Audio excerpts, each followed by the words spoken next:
Emek çektim, bir ev yaptım erenler. Yine bir güzelle bildiremedim. Bahar geldi, çiçek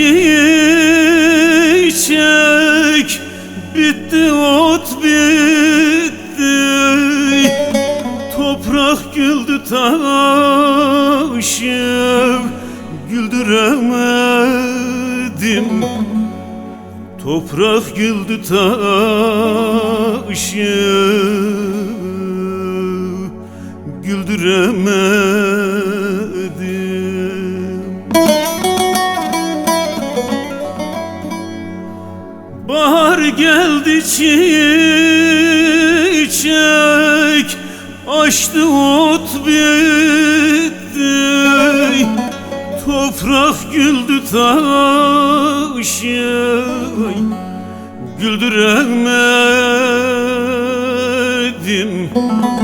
Toprak güldü, taşı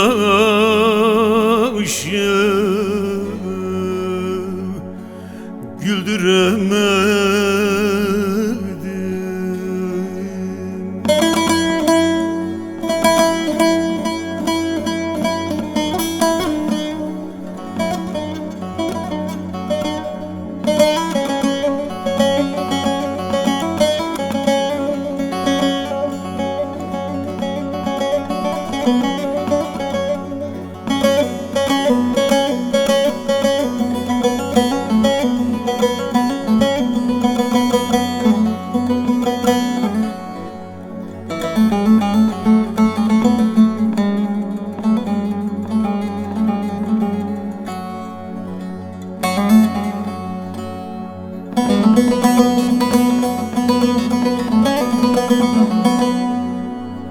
Hüdemine bir ikrarın güdenim,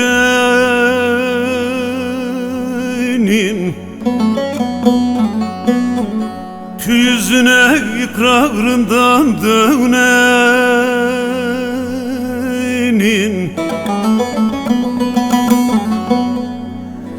Pir sultanım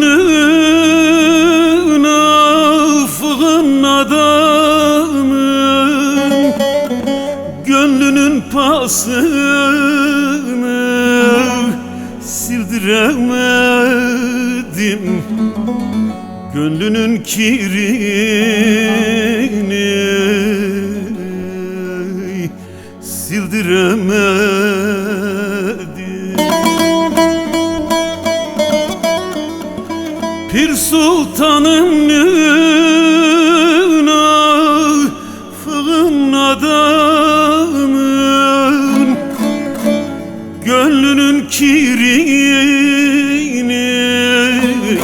sildiremedim. Gönlünün pasını